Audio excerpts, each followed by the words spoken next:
Good evening, everybody. Dr. Vasquez here, coming to you live in the same office where I was last week, except that I decided to paint it blue and then install this, I think this is called chair board or something like that. It's kind of a molding that goes in the middle of the wall. Anyway, I kind of pimped out my space here, and I'm pretty happy with that. So the topic for right now is going to be looking at this article that was just published in the Journal of the American Medical Association. This was just published like a few days ago. It says May 27th, 2025. So for those of you who know my work and are familiar with nutrition and politics and medicine and all that, if the Journal of the American Medical Association publishes an editorial titled Vitamin D Guidelines at Primary Care, you already know what it's going to say, right? And so I pretty much knew what this was going to say before I read it, but of course I gave them the benefit of the doubt and I went ahead and read it anyway. And I don't think that this editorial, it's only about a page and a half or 2 pages, I don't think that this warrants like a word by word or a line by line review. It's not worth the effort. It's just political bullshit, basically. But it still warrants commentary, I think, because it is political bullshit in the form of an article in the Journal of the American Medical Association. So a lot of docs who are too busy, they would read this so they don't have to read the original research. And they would say, well, this is an editorial in JAMA titled Vitamin D Guidelines in Primary Care. I'm going to read this page and a half, and that'll tell me everything I need to know. So, as with many articles in the big journals, these types of articles in the big journals like JAMA, New England Journal of Medicine, Lancet, British Medical Journal, and Archives of Internal Medicine, those are the big five, or at least they were the big five. Now we have so many journals floating around all over the place. The big five probably still exist, but it's increasingly irrelevant. So a lot of docs are going to pick up this article, and this will impact the healthcare of millions of people. Millions of people. So, because this will trickle down into local newspapers, people will read this and they'll say, oh, well, JAMA says vitamin D is irrelevant. And that's how they perpetuate the medical hegemony that we all now are painfully aware of. So, again, I don't think this requires, even though I read it word for word, I'm not going to review it word for word because that would be the same thing as just reading it, and you could just read it yourself.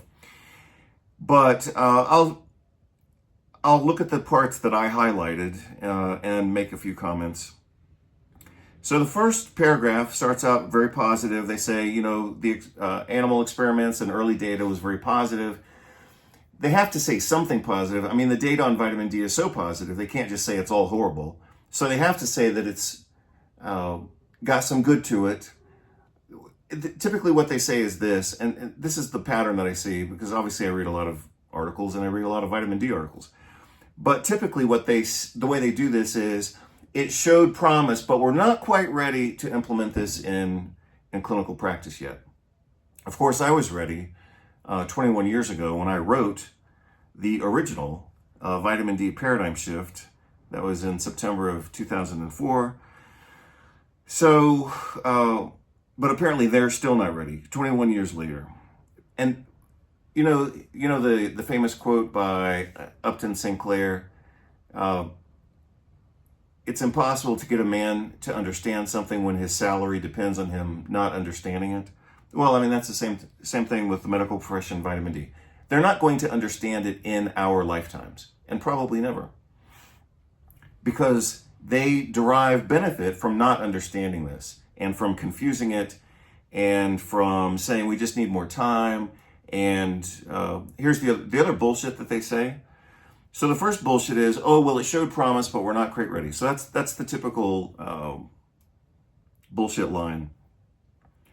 And then the other thing that they'll say, and they said that here, is they said, well, we have to maintain, basically, they said, we have to maintain high standards. We are, after all, the medical profession, and what we do is based on science. So we can't just use a nutrient that the body needs. We're science based. So, the other thing that they do. I don't know if I should title my commentary, but let's just look at it and try to keep making progress.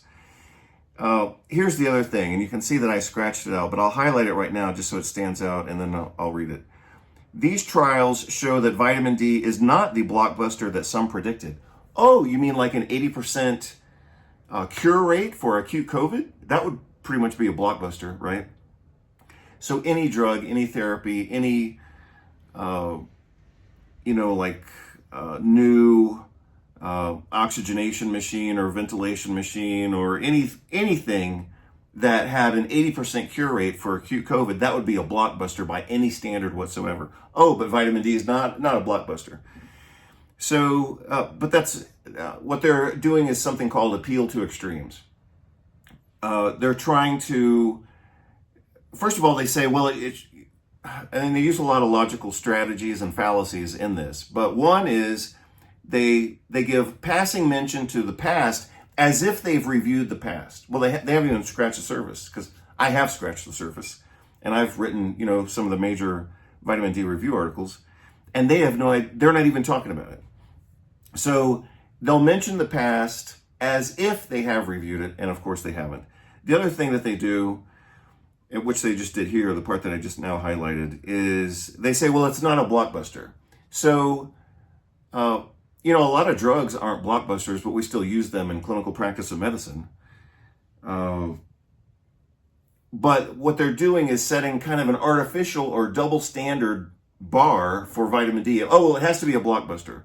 Oh, well, it has to be fantastic. Or we can't use it. Well, I mean, most of the stuff that we do in medicine is not a blockbuster, and it's not, some of it barely even works, but we still do it. So here, and I acknowledge it's maybe a little difficult to see because I scratched it out. The lack of clear-cut evidence, so it has to be clear-cut. It has to be clear-cut for vitamin D supplementation, and it is clear-cut. As a staple of chemoprevention means that clinical guidelines must be nuanced. So let me say that again because I stumbled over the last syllable. Vitamin D clinical guidelines must be nuanced because of the lack of clear benefit. Well, the benefit's already proven. The benefit's already really solid. So this is something else. One of the other strategies that I see when they're trying to slam or discredit nutrition is they say, well, it has to be nuanced. And that goes back to what I said a minute ago about, oh, well, we're scientific, we're sophisticated, we're educated, we're medical doctors. They don't know shit about nutrition. So it's not going to be a nuanced conversation if they've never studied the topic. But that's an appeal to their ego and their illusion or image of sophistication. Oh, well, we're just so sophisticated, we have really high standards. No, they don't. So they talk about some clinical guidelines that were published last year. We're in the middle of 2025. This is the American Medical Association, a multi-million-dollar organization with multi-billion-dollar influence. You're telling me they can't come up with their own guidelines? So they're just recycling bullshit, and that's what I said. The expert panel found insufficient evidence for screening to detect and thus treat low 25-hydroxyvitamin D levels. So you all should know by now that 25-hydroxyvitamin D is the blood test to measure vitamin D status.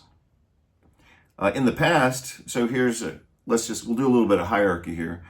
In the past, we thought that this was the storage form of vitamin D. Now we know that this is the biologically active form. This 25-hydroxyvitamin D accounts for about 80% of the biological activity at the vitamin D receptor. So this is the payoff. This is the payoff for knowing vitamin D status and therefore knowing a lot of things about immune function, inflammation, antiviral defense, antibacterial defense, gut integrity, gut microbiome, depression, anxiety, and chronic pain. So this is where the payoff is. But if they can attack you'll notice, look at the strategy that they're using. If they can attack the lab test, then they don't have to talk about the therapy, right? So that's another strategy that they use. And that's what the Endocrine Society used in their guidelines, the 2024, I believe, but they probably did it before. They said that, the lab test is unreliable. No, it's not. It's the lab test that's been used internationally for 40 or 50 years to discuss the whole topic of vitamin D. And they say, oh, well, we just don't have a good lab test. Yeah, you do. You just got to use it. So that's, here, let's look at this one. So I didn't highlight this, so I'm going to jump into it kind of raw. Even though I read it, let's just see what they say. I presume it's bullshit. If you are, but they are speaking directly to primary care medical doctors and allopathic and osteopathic physicians mostly. And these days also nurse practitioners and physician assistants and etc. If you are a primary care clinician considering incorporating this guideline into practice, so remember, this guideline that they're talking about was bullshit. You might want to weigh several factors in addition to the estimated quantitative benefit. See how sophisticated they talk when they want to clusterfuck this topic. So they're going to use a lot of reference to the past. We know about the past. The lab test doesn't work. It's not a blockbuster. All these extremes and a lot of irrelevant stuff. Just look at the data. They're going to do anything other than look at the clinical data because they know that if they were to look at the clinical data and they would find an 80% cure rate for acute COVID proven in at least 3 studies in Spain, 1 study in Mexico, another study in India. And that was back in 2021, which is the last time I looked at the data on acute COVID. I mean, the data was so crystal clear, it should have been malpractice to not use vitamin D. Oh, but they didn't even include that data in their review.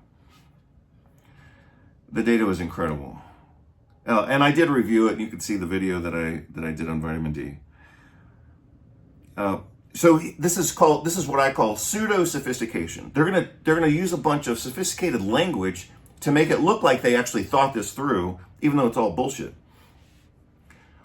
You might want to weigh several factors in addition to the estimated quantitative benefit. Well, I mean, come on, how are you going to come up with estimated quantitative benefit? You just have to ballpark it and say it's worth it, But if you're talking to a group of medical doctors who have never trained in nutrition, how in the hell they're not even capable of coming up with an estimated quantitative benefit, especially when articles like this don't even talk about clinical data. First, so they're telling you how to think in this. First, the first thing you have to think of is the extent to which the participants in the cited studies match the patient in front of you. Well, the international prevalence of vitamin D deficiency is about 60%. Human physiology is the same everywhere for the most part. So do you really need to match the study population with the patient in front of you? You're talking about something that's a global problem affecting the entire human race. Oh, but you got to make sure that this applies to your patient. It's just more bullshit. It's pseudo sophistication to avoid taking action. Second is the extent to which, nobody thinks like that, maybe except in infectious diseases and using antibiotics, because that can vary from region to region. Because the bacteria and the viruses can, be mutated or drug resistant or whatever. But we're talking about human physiology here. A vitamin D study in Iran isn't going to be, or Saudi Arabia is the one I'm thinking of, is not going to be radically different from a vitamin D study done in St. Louis, Missouri, So, excuse me. Again, this is pseudo-sophistication to monkey wrench doctors' thinking, so they'll have reason to be cautious and say, oh, well, I'm being cautious. The data's just not ready yet. Second is the extent to which clinical training and expertise of the guideline panel membership matches yours. That's the fucking craziest. That's one of the craziest fucking things I ever heard in research. So I'm going to start from the first sentence. if you are a primary care clinician considering incorporating this guideline into practice, you might weigh, if you're smart, you would take our advice. You might weigh several factors in addition to the estimated quantitative benefit. Well, what's the risk of physiologic dose of vitamin D? Practically nothing, because it's physiologic. What are the benefits? Massive. As I've already reviewed in my video series, anti-pain effects and many different chronic pain conditions, especially low back pain and fibromyalgia. Anti-anxiety effects, anti-inflammatory effects, anti-allergy, anti-autoimmune, and anti-infectious. Hey, that would be good. And it costs about, $10 a year, something like that, $20 a year. So the estimated quantitative benefit is massive, but they're not going to talk about it here. The extent to which, listen to this, the extent to which the clinical training and expertise of the guideline panel members matches yours. You could never fucking figure that out. So they're all, microbiologists and epidemiologists and MD PhDs who are doing, an endocrinologist. What the hell difference does it make what their specialty is and whether or not I should use their advice? That's why they're clinical guidelines. We're talking about clinical guidelines here. The fact that, it's written by an MD, PhD, or an epidemiologist or a nurse practitioner, that's the whole purpose of guidelines, is to have a lot of specialties look at it. I don't have to match my specialty to theirs. That's the whole purpose of having different specialties. So, that's just an example of sophisticated bullshit to create inertia so that nobody takes action. Third is the feasibility of implementing the guidelines in your practice. What the hell do you need to know? You could use physiologic doses of vitamin D anytime. Yeah, it'd be great to get some lab tests, but you're already doing lab tests if you're primary care anyway. So this is not rocket science. So for example, and this is just a way to bust this, into oblivion, but when people are going to go tanning or sunbathing, or they're going to go to the beach, or they're going to go, on vacation and, lay out in the sun, nobody's concerned about guidelines and risks and all this kind of stuff, right? Even though the dose that people would receive of vitamin D from sunbathing is higher than what we're talking about here. So, again, they're not going to provide any type of physiological context because they don't want clarity here. This is an article written to confuse. Feasibility of implementing guidelines. I've been doing that for 25 years, so I can tell you how to do it. You put most people on a physiologic dose of vitamin D. If you think they've got, some weird disease like sarcoidosis or Crohn's disease, a granulomatous disease, then yeah, you can monitor serum calcium level. I already talked about this 21 years ago, and I've been doing it for 25 years. So the feasibility of implementing guidelines, you're either going to treat empirically or you're going to treat on labs. You're going to dose according to the size and serum response of the patient. Every once in a blue moon, you'll find somebody who's a little hypersensitive to vitamin D, especially if they're on hydrochlorothiazide, because that promotes calcium retention at the level of the kidney. So you have to be a little slow and a little careful with those people. I just told you how to implement this, but the American Medical Association can't tell you. They can't figure it out. So again, I just bounced into that paragraph kind of randomly, but it shows you the level of bullshit that this is. I mean, they're trying to make it sound so complicated. Oh, here's another good one. Let's look at this and look at what I just said. Neither the guideline expert panel nor the JAMA synopsis interpreted the clinical importance of the average effect estimate. So again, in case you're wondering, this is not standard terminology. So for example, what they said,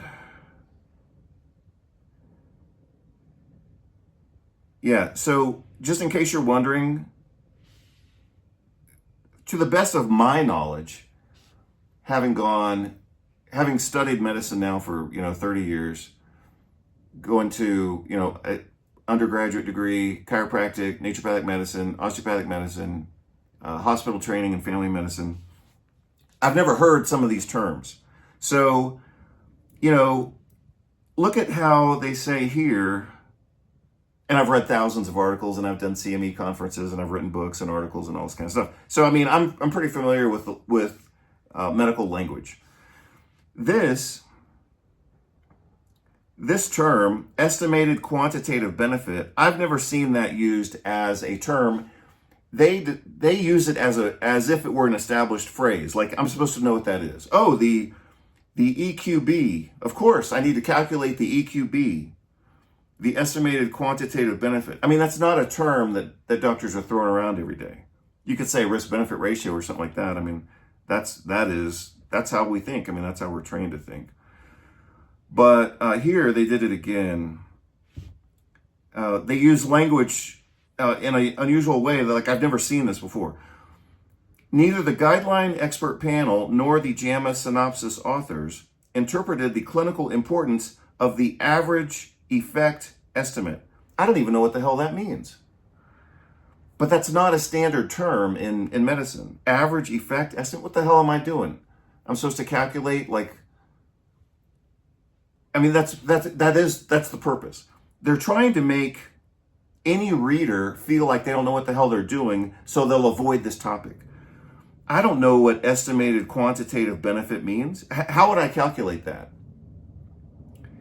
They don't even define it, or they don't even use a reference here like, oh, you should read the citation to find out how to do this.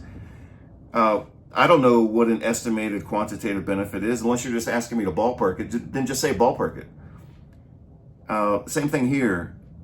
Average effect estimate. How in the hell would I calculate that? Unless it's specific to a very well-defined clinical disease like COVID, for example. Acute COVID, consistently 70 to 80% cure rate for acute COVID with appropriate dosed vitamin D. So in that one setting, I could say, yeah, we've got good clarity. But let me go back again to look at the same sentence. So again, what I focused on when I just read this twice is their use of unusual terminology. They're trying to make any run-of-the-mill doctor is going to feel like they don't know what the hell they're doing when they read this article because of the use of unfamiliar terminology. Neither the guideline expert panel nor the JAMA synopsis interpreted the clinical importance of the average effect estimate. So basically what these authors just said is they didn't even look at the clinical data. But then they're telling you that you have to estimate the quantitative benefit.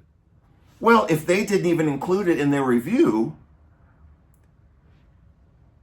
and it's not even in the guidelines, how in the hell does anybody think that the average busy family medicine doctor, primary care, is gonna figure this out on their own? So that's crazy. But again, that's the purpose.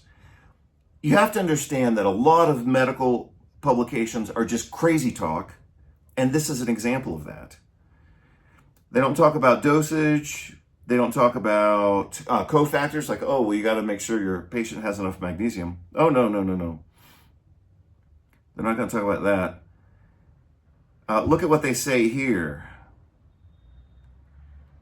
Guideline fatigue. Oh, we don't want to tire you out. We don't want to make you too exhausted with too many guidelines. So let's just ignore this one. So they talk about guideline fatigue. Evidence should be quite strong for any new health prevention recommendation. I'm going to read that again. Evidence should be quite strong for any new health. See, this is the double standard. For any new health prevention recommendation. Well, first of all, it's not new. I mean, we're talking about vitamin D. We've been researching this at a pretty high level now for 25 years. So, but you got to have a high burden of proof. You got to have a lot of strong evidence. Oh, but what about those experimental injections that were approved based on data from the drug company? That was okay. We didn't need data for that. Oh, and then they just say some stupid stuff there. So that's about it. So like I said, I don't want to do a line by line because it doesn't really warrant it. They're just going to say bullshit until they exhaust people with the topic, and then people will ignore it. And that keeps them in power. That keeps the medical machine in power. I'll just read the conclusion. So again, if I were a busy family medicine doctor, I would look at this, I would scan over it, I would say, wow, this is a bunch of confusing bullshit. And I would say, what's the conclusion here? Regarding vitamin D, current recommendation published in 2021, again, why are we going back now 5 years, 4 years, concluded that evidence is insufficient to recommend for or against routine screening. So again, if they're going to ignore the topic by putting into question even the laboratory test, even though it's internationally standardized and we've got reference ranges, etc. The 2024 guidelines of the Endocrine Society, which were total crap, are consistent with this recommendation. Oh, well, hey, let's just recycle crap. That's easier than thinking. So, and that's what I said over here. Instead of thinking, they're just recycling bullshit. So, where the Endocrine Society extends too far, in our opinion, is recommending vitamin D supplements for the general population because 60 to 80% of the population is deficient. That would be a good reason. Including children and adolescents who, of course, need it to ensure long-term health. And then they say the evidence is not ironclad. So again, remember what I said earlier about the double standard? So if they want to force people to receive an experimentally emergency-approved injection, then they'll just use whatever data comes out of the drug companies, right? But for nutrition, when we know that people need it and the clinical data is very clear, even though they've done their best to ignore it, and they didn't even touch on it in here, they say, well, the data is not ironclad. So according to them, the data has to be ironclad. It requires a high burden of proof, and you have to calculate the estimated quantitative benefit along with the average effect estimate, but you have to interpret that by knowing the authors, and you have to estimate the extent to which the clinical training and expertise of the guideline panel membership matches yours. You have to do like a social study on who the people are, and they have to say, oh well, he's an MD, he's a PhD, she's a MPH. And then somehow that's supposed to influence your interpretation of clinical guidelines. I mean, that's the dumbest thing I've ever read. Today, anyway, it's the dumbest thing I read all day. Let's see, what else? It wasn't a blockbuster, so it has to be a blockbuster if you're going to use it. So, yeah. So anyway, that's all I need to say about this article in JAMA. You could easily guess that it's going to be bullshit, and it was bullshit. And so that's what bullshit looks like. But they do that to discourage even the consideration of nutritional intervention because it's a huge part of their profiteering scheme. Vitamin D deficiency promotes chronic pain. Vitamin D deficiency promotes depression and anxiety. Vitamin D deficiency promotes systemic inflammation, autoimmunity, allergies, and a bunch of subtle physiologic dysfunctions that lead to big diseases, including cardiovascular disease, hypertension, diabetes, metabolic syndrome, obesity. I'm not saying it deficiency causes those problems, but it's a contributing factor. And then when you look at the data on infections and using vitamin D as a therapeutic against various types of virus infections, bacterial infections, and acute COVID, I mean, the data is just incredible. They don't even want to touch on it. And the guidelines, which they're referencing here, the guidelines from the Endocrine Society, didn't even talk about it, even though the data had been published in their journal. It was published in the Journal of Clinical Endocrinology and Metabolism, which is the official publication of the Endocrine Society. So they ignored their own data in order to say, oh, well, we don't know. Maybe vitamin D is not ready for prime time yet. And, we have such exacting standards that we only use things that are blockbusters after we have estimated the quantitative benefit, and we did another calculation for the average effect estimate. But of course, we had to interpret that based on the extent to which the clinical training and expertise of the guideline panel matched our own. So, I mean, this is just absurdity in the form of a JAMA editorial. Hope you're all doing well. I'll get this to you as soon as I can. Take care. Bye.